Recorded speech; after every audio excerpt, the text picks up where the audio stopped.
Mary Stuart atau Queen Mary dari Skotlandia adalah salah satu tokoh paling rumit dalam sejarah Inggris dan Skotlandia. Sejak dia lahir, dia udah jadi ratu, tapi hidupnya tuh penuh dengan ketegangan politik. Pernikahannya gagal dan banyak sekali diisi dengan pengkhianatan, dan akhirnya dia berakhir dengan tragis di ruang eksekusi. Video kali ini kita bakal membahas bagaimana perjalanan hidup Mary Stuart secara lengkap, dan kita langsung masuk aja ke ceritanya.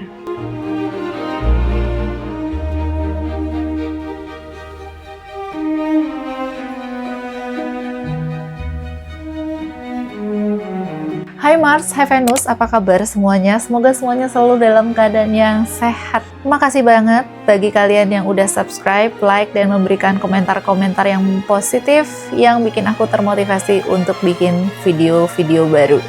Dan bagi kamu yang baru di channel ini, jangan lupa subscribe dulu, dan channel ini bakal berisi cerita-cerita tentang sejarah, monarki, atau kehidupan bangsawan. Pokoknya yang kayak gitu-gitu. Jadi kalau kamu suka dengan topik kayak gini, langsung di subscribe dulu sebelum kelupaan. Dan disclaimer dulu, cerita-cerita sejarah itu kadang-kadang bawa-bawa agama. Kenapa? Karena memang penuh dengan pertikaian agama, perpecahan agama, perang saudara, perang antar agama. Jadi kalau kamu ngelihat video-video aku yang banyak ceritain tentang agama, kita hanya cerita tentang sejarahnya saja dan dianggap sebagai pengetahuan.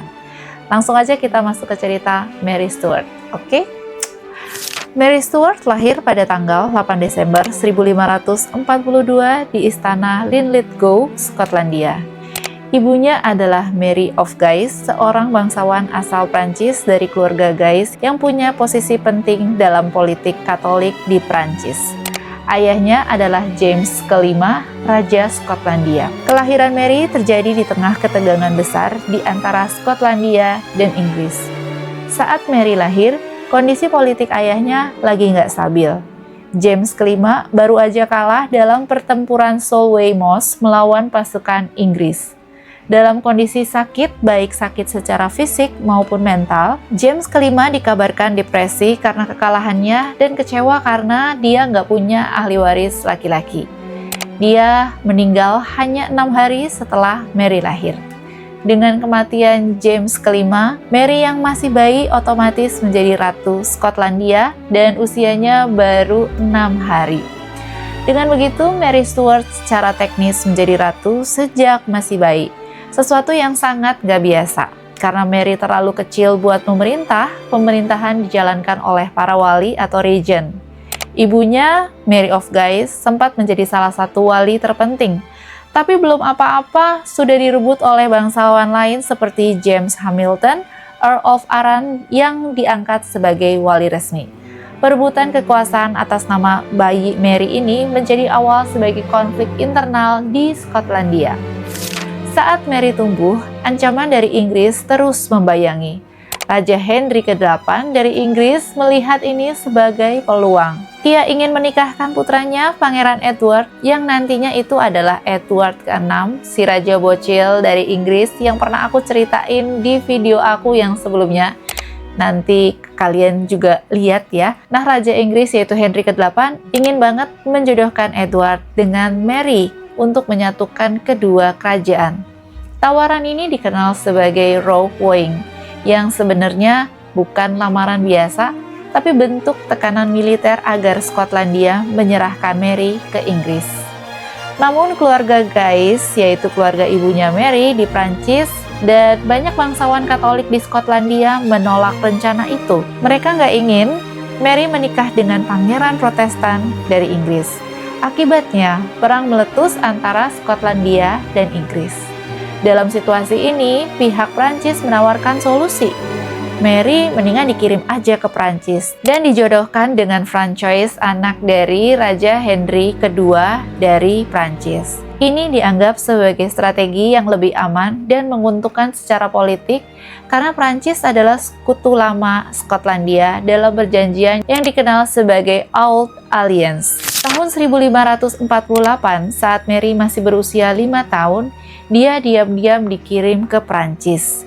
Ini bukan sekedar pengasingan, ini adalah keputusan politik yang penting. Dia ditemani oleh beberapa pengasuh, termasuk 4 gadis muda bangsawan Skotlandia yang semuanya punya nama Mary. Mereka dijuluki The Four Marys dan akan tetap menjadi bagian dari kehidupan Mary Stuart selama bertahun-tahun di Prancis. Mary dibesarkan dalam lingkungan istana yang jauh lebih mewah dan terstruktur daripada Skotlandia. Dia menerima pendidikan yang sangat baik, belajar bahasa Latin, Yunani, sejarah, musik, menari, dan menulis puisi. Dia fasih berbahasa Prancis dan juga berbicara Latin, Italia, dan bahkan sedikit bahasa Skotlandia dan Inggris. Di sana, Mary tumbuh sebagai seorang putri kerajaan yang anggun, cerdas, dan sangat terdidik. Banyak yang menganggapnya sebagai salah satu wanita paling menarik dan berbudaya pada masanya. Namun, semuanya ini bukan tanpa beban. Sejak kecil, Mary udah dijadikan alat strategi kekuasaan antar negara. Hidupnya nggak benar-benar bebas. Ia dipersiapkan untuk menjadi ratu, bukan hanya ratu Skotlandia, tapi juga calon ratu Prancis, dan bahkan mungkin menjadi calon ratu Inggris.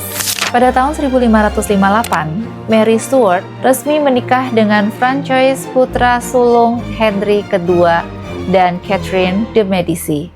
Usianya baru 15 tahun. Francois juga tidak jauh lebih tua. Pernikahan ini bukan sekedar urusan hati, ini adalah perjanjian politik besar. Dengan pernikahan ini, Mary yang udah menjadi Ratu Skotlandia secara sah, kini juga menjadi Dauphin atau putri mahkota Prancis. Tapi ada satu hal yang penting yang menambah beban besar dalam hidup Mary, karena dia adalah cucu dari Margaret Tudor, yaitu kakaknya Henry ke-8 yang menjabat sebagai Raja Inggris. Mary sebenarnya juga punya klaim atas tahta Inggris. Banyak orang Katolik, baik di Prancis maupun Eropa daratan, menganggap Mary sebagai Ratu Inggris yang sah. Mereka nggak mengakui Elizabeth I yang saat itu sudah naik tahta menggantikan Mary I atau Bloody Mary. Karena Elizabeth dilahirkan dari pernikahan Henry ke-8 dengan Anne Boleyn, yang dianggap nggak sah oleh kaum Katolik. Dan lagian Anne Boleyn ini kan juga dieksekusi karena pengkhianatan. Jadi dianggap bahwa Queen Elizabeth I itu juga berarti nggak sah. Pihak Prancis memanfaatkan ini. Mereka mulai mencetak koin dan dokumen resmi dengan nama dan gelar Mary sebagai Queen of England, Scotland, dan Ireland. Ini jelas menantang posisi Elizabeth I. Tapi Mary sendiri saat itu masih berada dalam sistem dan kendali keluarga kerajaan Prancis. Dia belum bisa menentukan langkah politiknya sendiri. Tahun 1559, Francois naik tahta menjadi Raja Prancis setelah ayahnya Henry II tewas dalam turnamen berkuda yang gagal. Sebatang tombak patah dan menembus helmnya. Mary pun menjadi Ratu Prancis secara resmi. Tapi sebenarnya disinilah awal dari masa paling singkat dalam puncak kekuasaannya. Francois adalah anak yang lemah secara fisik. Setelah menjadi raja, dia nggak benar-benar bisa memerintah. Yang dominan adalah keluarganya, terutama ibunya Catherine de Medici, yang juga merupakan mertuanya Mary Stuart dan keluarga Guise dari pihak Mary. Catherine merasa terdesak oleh pengaruh kuat keluarga Guise yang kini memegang kendali istana karena Mary adalah anggota mereka. Situasi istana jadi tegang. Politik di Prancis waktu itu sedang rapuh dan mulai terjadi konflik keagamaan antara Katolik dan Huguenot atau Protestan Prancis. Keluarga Guise dikenal sebagai tokoh Katolik garis keras, dan hal ini memperkeruh suasana. Banyak bangsawan lain gak senang dengan dominasi mereka. Lalu datang pukulan paling berat, yaitu pada Desember 1560, Francois II meninggal dunia karena infeksi telinga yang parah, yang juga menjalar ke otaknya. Usianya waktu itu baru 16 tahun. Kematian Francois atau Raja Prancis ini otomatis mengakhiri status Mary sebagai Ratu Prancis. Mary sekarang adalah janda muda berusia 18 tahun, tanpa kekuasaan di Prancis. Ia nggak punya anak dari Francois. Dan karena raja berikutnya adalah adik Francois yang masih kecil, kekuasaan diambil alih oleh Catherine de Medici sebagai wali. Dan Mary nggak lagi dianggap punya tempat strategis di istana. Situasi Mary saat itu sangat jelas. Dia sudah tidak punya peran di Prancis. Tapi sebenarnya dia masih secara sah adalah Ratu Skotlandia. Maka setelah diskusi dengan ibunya dan penasehatnya, Mary memutuskan untuk balik lagi ke tanah kelahirannya, Skotlandia. Tahun 1561, setelah 13 tahun dibesarkan dan hidup di lingkungan istana Prancis yang halus dan mewah, Mary Stuart kembali ke negeri yang jauh berbeda dari yang dia tinggalkan. Dia berlayar menuju Leith dekat Edinburgh dan dari situ perjalanan panjangnya sebagai ratu yang sebenarnya di Skotlandia pun dimulai. Setelah kembali ke Skotlandia tahun 1561, Mary mencoba menyesuaikan diri dengan negeri yang kini sangat berbeda dari Prancis. Skotlandia waktu itu sedang berada dalam pergolakan keagamaan. Reformasi Protestan sudah berkembang dan Mary yang Katolik jadi berada di posisi yang sulit. Tapi dia tetap berusaha memerintah secara moderat. Tapi sebagai seorang ratu muda tanpa suami, Mary dihadapkan pada satu tekanan besar, yaitu menikah lagi. Dan bukan cuma dari masyarakat, tapi juga dari Eropa. Semua kerajaan besar memantau siapa calon suami berikutnya. Pilihan Mary akhirnya jatuh pada seseorang yang secara silsilah sangat cocok, yaitu Henry Stuart Lord Darnley. Darnley bukan orang sembarangan. Dia juga keturunan langsung dari Margaret Tudor. Artinya sepupu Mary sendiri sebenarnya. Dan juga punya darah Tudor, sama seperti Henry ke-8. Secara teknis, kalau Mary dan Darnley punya anak itu akan punya klaim kuat atas tahta Inggris dan Skotlandia sekaligus. Ini mengancam posisi Elizabeth I di Inggris. Mary jatuh hati secara cepat. Mereka kemudian menikah di Edinburgh tahun 1565.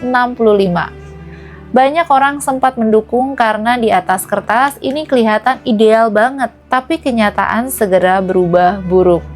Darnley ternyata pemabuk, sombong, dan haus kekuasaan. Karena dia menikahi Ratu Skotlandia, maka Darnley juga menuntut gelar sebagai Raja Skotlandia. Bukan hanya secara simbolis, tapi sebagai penguasa sejajar dengan Mary. Mary Stuart menolak. Sejak saat itu, hubungan mereka memburuk. Darnley juga merasa terancam dengan kedekatan Mary dan David Rizzio, sekretaris dan penasihat kepercayaannya yang berasal dari Italia. Banyak yang menuduh Rizzio terlalu berpengaruh, bahkan ada rumor skandal. Apalagi saat Mary diketahui hamil, Darnley mulai curiga keras bahwa anak itu mungkin bukan miliknya. Pada Maret 1566, semuanya memuncak. Darnley yang mulai bersekongkol dengan para bangsawan Protestan yang gak suka dengan pengaruh Katolik di istana, memimpin konspirasi untuk membunuh Rizzio. Pembunuhan ini terjadi di depan mata Mary sendiri, saat dia lagi hamil 6 bulan. Malam itu sekitar 5 orang pria bersenjata mendobrak masuk ke ruangan pribadi Mary di Holyrood Palace. Mereka menyeret Rizzio keluar dari pelukan Mary yang ketakutan dan menusuknya berkali-kali di depan sang ratu. Total ada 50 tusukan. Darahnya membasahi lantai istana. Mary trauma banget dan sangat terguncang. Tapi dia pura-pura memanfaatkan Darnley demi menyelamatkan bayinya dan keselamatannya sendiri. Tak lama kemudian, dia berhasil melarikan diri dari pengawasan para bangsawan dan mencari perlindungan dari sekutu-sekutunya. Juni 1566, Mary melahirkan anak laki-laki di kastil Edinburgh, yaitu James, calon Raja Skotlandia dan nantinya juga merupakan Raja Inggris. Namun hubungan Mary dan Darnley nggak bisa diselamatkan. Darnley semakin paranoid tidak lagi dipercaya oleh siapapun dan semakin terisolasi. Mary sendiri mulai menjauh darinya dan justru mendekat ke seorang bangsawan kuat yang bernama James Hepburn atau Earl of Bothwell. Lalu pada Februari 1567, Mary memutuskan membawa Darnley ke sebuah rumah di Kirk of Field, Edinburgh, untuk memulihkan kesehatan suaminya ini. Dia baru aja sembuh dari penyakit. Mary terlihat merawatnya dengan baik, tapi pada malam 9 Februari terjadi ledakan besar. Rumah tempat Darnley tinggal meledak dan hancur total. Yang aneh, Darnley nggak ditemukan di rumahnya.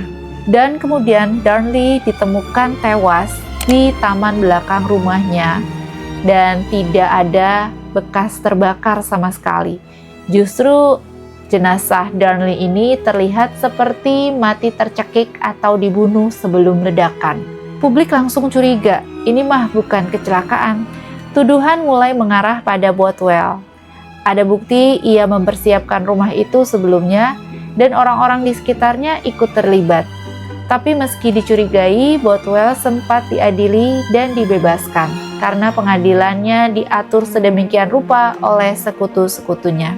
Yang paling mengejutkan adalah langkahnya si Mary, karena beberapa minggu kemudian Mary Stuart ini malah menikahi Bothwell.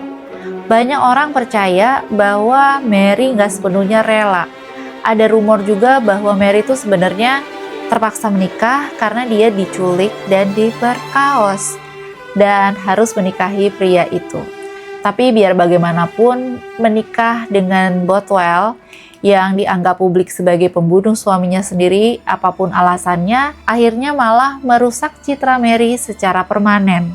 Rakyat Skotlandia marah banget. Para bangsawan yang dulu mendukungnya pun berbalik arah.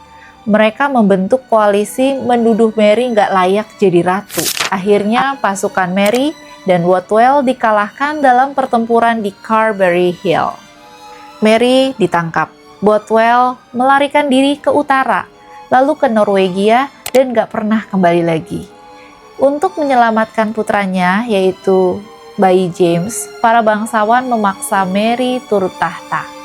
Pada usia 13 bulan, James dinobatkan sebagai Raja James ke-6.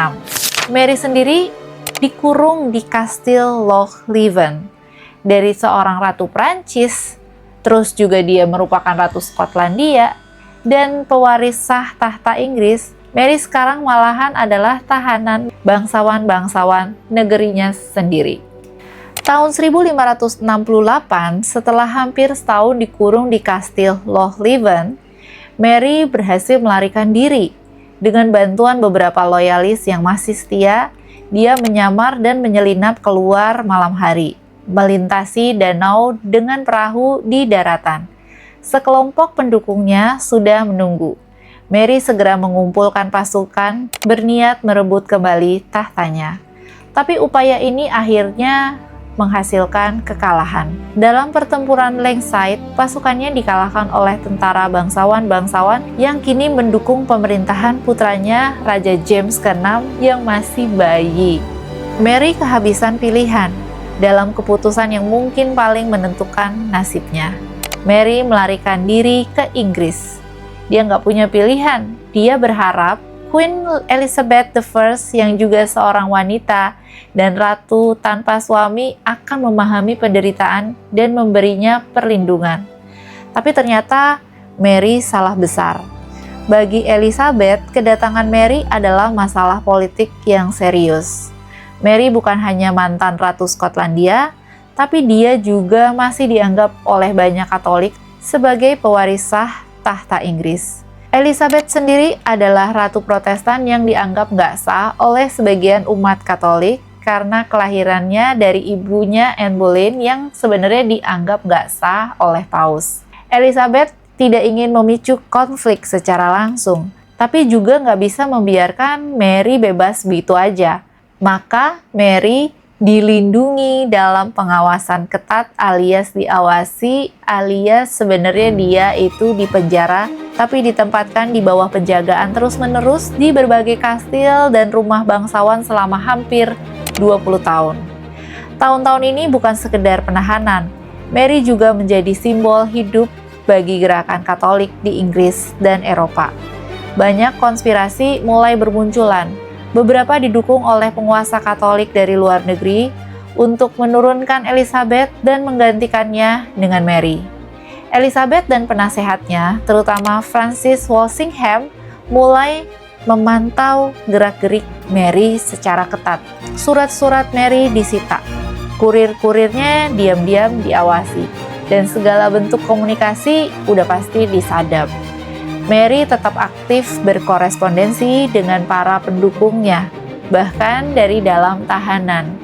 Dari konspirasi kecil hingga rencana besar seperti Ridolfi pada tahun 1571 dan rencana Throckmorton pada 1583. Semuanya gagal. Tapi tekanan terhadap Elizabeth makin besar.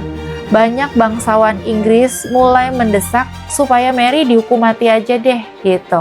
Elizabeth yang walaupun dia sudah mendapatkan beberapa kali pemberontakan yang melibatkan Mary, sebenarnya masih ragu untuk mengeksekusi Mary. Ia nggak pingin dianggap sebagai ratu yang mengeksekusi sesama ratu. Tapi ini semuanya kemudian berubah ketika konspirasi terakhir muncul, yang benar-benar melibatkan Mary secara langsung. Sebuah rencana bernama Babington Plot. Tahun 1586, konspirasi yang selama ini hanya jadi bayang-bayang, akhirnya benar-benar sampai pada titik yang gak bisa diabaikan lagi. Anthony Babington, seorang bangsawan muda Katolik dari Derbyshire, seorang tokoh utama dalam rencana baru untuk menggulingkan Ratu Elizabeth I. Tujuan dari Anthony Babington ini tentu saja jelas banget, yaitu membunuh Elizabeth dan menggantikannya dengan Mary Stuart yang sejak 18 tahun terakhir masih menjadi tahanan di berbagai tempat di Inggris. Babington dan kelompoknya berkomunikasi dengan Mary melalui sistem pesan yang rahasia. Surat-surat mereka diselundupkan lewat bir ke dalam tong yang digunakan untuk menyuplai kebutuhan Mary di tempat tahanannya saat itu, yaitu Cartley Hall. Masalahnya, sistem rahasia ini bukan benar-benar rahasia. Francis Walsingham, yang merupakan kepala intelijennya Queen Elizabeth, sudah mencium adanya konspirasi. Walsingham membiarkan surat-surat ini mengalir, tapi diam-diam dia menyadap pesan-pesan yang masuk dan keluar. Semua dilakukan dalam diam untuk mengumpulkan bukti keterlibatan Mary secara langsung. Pada 17 Juli 1586, Mary akhirnya terjebak dalam salah satu surat yang ditulis dengan sandi. Dia menyatakan bahwa dia mendukung atas rencana pembunuhan Elizabeth dan bahkan memberi saran soal bagaimana setelah itu kelompok Katolik bisa merebut kekuasaan dan menyelamatkan para pendukung yang tertangkap. Ini adalah bukti yang ditunggu-tunggu. Babington dan para konspirator langsung ditangkap. Mereka diinterogasi dan kemudian dihukum mati secara brutal, yaitu dengan hukuman hang, drown, and quarter, atau digantung, ditarik, dan dibelah. Hanya beberapa di antaranya yang dipercepat kematiannya karena dianggap terlalu mengerikan bahkan oleh penonton saat itu. Terus Mary sendiri tahu bahwa ini akhir dari jalan panjangnya. Pada 14 Oktober 1586, dia dibawa ke Fotheringhay Castle untuk diadili. Dewan pengadilan terdiri lebih dari 30 bangsawan dan hakim. Semuanya orang Inggris dan semuanya loyal kepada Elizabeth. Mary tidak diberi akses ke penasehat hukum. Ia membela dirinya sendiri dengan alasan bahwa ia adalah ratu asing yang tidak tunduk pada hukum Inggris, dan bahwa semua surat yang diklaim sebagai bukti itu bukan dia yang nulis, alias itu dipalsuin. Tapi pengadilan sebenarnya cuma formalitas aja. Pada 25 Oktober 1586, Mary dinyatakan bersalah karena berkomplot untuk membunuh Queen Elizabeth, yaitu dengan hukuman mati. Elizabeth sendiri ragu-ragu selama berminggu-minggu. Elizabeth tuh sebenarnya pinter banget ya. Jadi dia juga takut bahwa secara moral dan politik ini justru akan mengganggu reputasinya. Mengeksekusi Mary berarti membuka pintu bagi negara lain untuk melakukan hal yang sama terhadap ratu manapun. Tapi pada akhirnya tekanan dari dewan dan juga para penasehatnya dan juga rasa takut akan pemberontakan memaksanya untuk akhirnya tanda tangan surat eksekusi Mary. Surat perintah itu akhirnya disign atau ditandatangan dan diserahkan. Tanpa sepengetahuan Elizabeth, penasehatnya langsung menindaklanjuti surat itu. Pagi itu, 8 Februari 1587 di Fotheringhay Castle, udara dingin, suram, dan berat. Mary Stuart, mantan Ratu Skotlandia, dan juga mantan Ratu Prancis, berjalan pelan ke aula besar, tempat eksekusinya akan dilangsungkan. Dia saat itu berusia 44 tahun. Dia sudah dipenjara hampir 2 dekade dan tahu bahwa harinya telah tiba. Dia menggunakan gaun hitam panjang dari bludru, lambang duka dan kesungguhan. Tapi saat dia melepas jubah luarnya, di hadapan algojo dan para saksi, terungkap bahwa di bawahnya dia menggunakan gaun merah darah. Dan ini bukan kebetulan. Merah adalah warna para martir Katolik. Mary, di mata banyak pendukungnya, bukan sekedar ratu yang kalah, tapi seorang martir agama. Di dalam ruang eksekusi, ada sekitar 300 saksi, termasuk bangsawan Inggris, penjaga, pelayan, dan utusan resmi.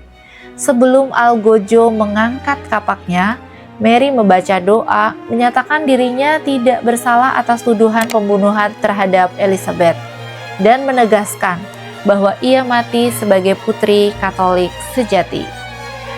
Ia lalu berlutut di hadapan balok eksekusi, menundukkan kepala, dan merentangkan tangannya sendiri, siap menerima nasib.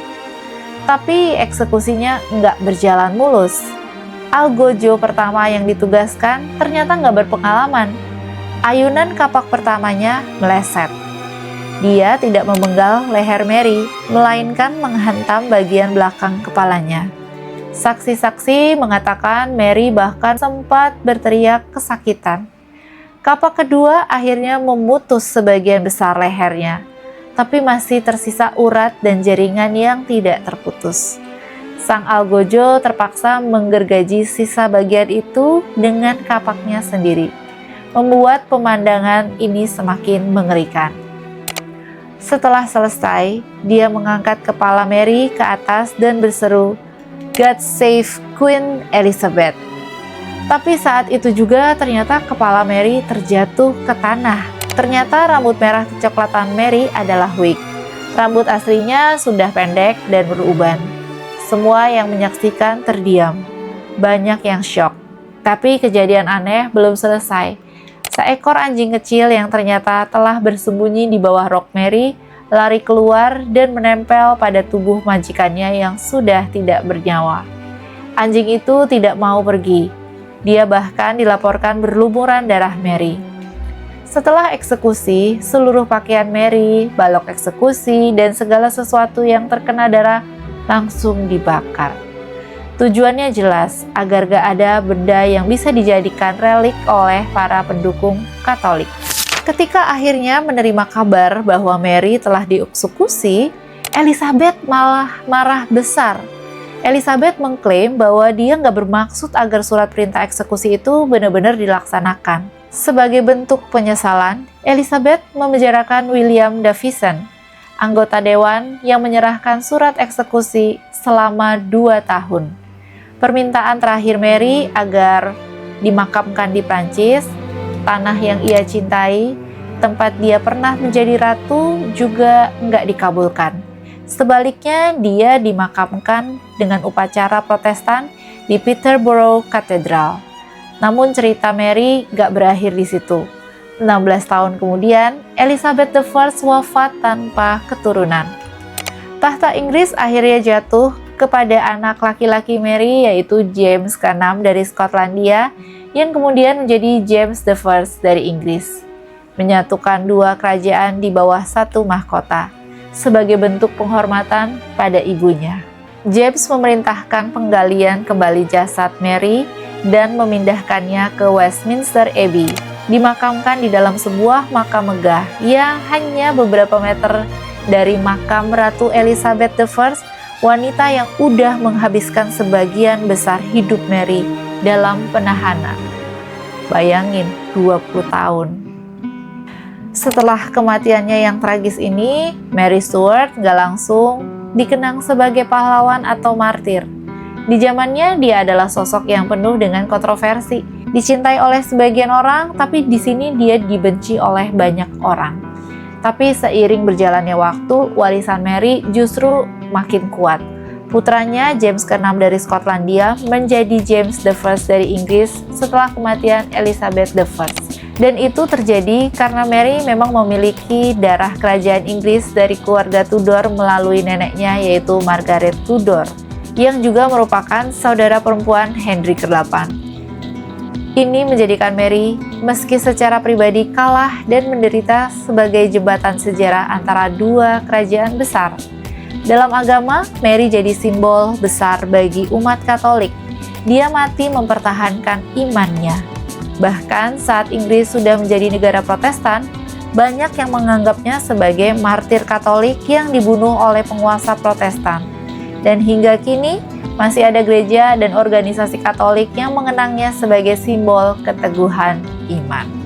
Begitulah kisah Mary Stuart atau Ratu Mary dari Skotlandia, dan juga merupakan ratu konsort Prancis dan juga mempunyai klaim yang sah atas tahta Inggris karena dia merupakan keturunan Tudor juga.